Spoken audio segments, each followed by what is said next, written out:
Hi guys, আসসালামু আলাইকুম ইয়া রাহমাতুল্লাহি ওয়া বারাকাতুহু। কেমন আছো সবাই? আশা করি সবাই অনেক ভালো আছো। আলহামদুলিল্লাহ, তোমাদের দয় আমিও অনেক ভালো আছি। তো আজকে আমাদের যা যা লাঞ্চে ছিল, আজ আমার লাঞ্চ থেকে ভিডিওটা কন্টিনিউ চালু করছি। জানো তো, একটু কাজের প্রেশার আর একটু কিছু হচ্ছে পার্সোনাল কারণে আমি ভিডিওটা পোস্ট করতে পারি না। তার জন্য সরি। জানো তো, মানুষরা যেমন একটা জব করে, রোজ তাকে টাইমে যেতে হয়, টাইমে আসতে হয়, টাইমে স্যালারি পায়। বাট এটা আমার একটা জব। আমি যদি একই টাইমে না রোজ একটা করে ভিডিও পোস্ট করতে পারি, তো আমার রিচটা অনেকটা ডাউন হয়ে যায়। আমার ফলোয়ার অনেকটাই কমে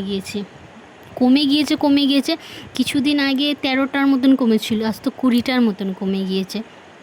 যারা আমাকে ফলো করো, যারা আমার ফার্স্ট থেকে জিরো থেকে ফলোয়ার থেকে রয়েছো, তারা অবশ্য জানো আমি অনেক কষ্ট করে এটা ফলোয়ারটা বাড়িয়েছি, নিজের মেহনত করে। এখন ফলোয়ার কিনতে পাওয়া যায়, লাইক কিনতে পাওয়া যায়। এখন যার কাছে পয়সা আছে সে সব কিছু পারে লাইফে। তার যদি ট্যালেন্টও থাকে, তার ট্যালেন্টটা টাকার কাছে ঢাকা পড়ে যায়।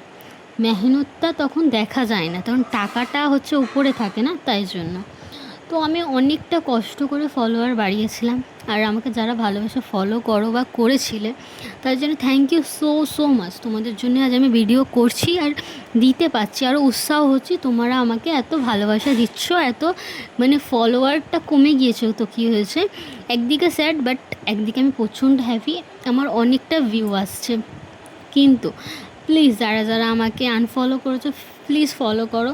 আমি এবার দিয়ে রোজ কন্টিনিউ ভিডিও দেওয়ার চেষ্টা করব। হ্যাঁ, আমি জানি আমি ভিডিও দিতে পারছি না বলে তোমরা একটু আমার উপরে রেগে গিয়েছো, তো সরি। তো তারপরে দেখো, সবসময় মানুষের সবসময় লাইফে একই কাজ হয়ে যায় না, কখনো একটু চাপ হয়ে পড়ে। তো আমার ভিডিও ভালো লাগলে লাইক কমেন্ট শেয়ার করাটা।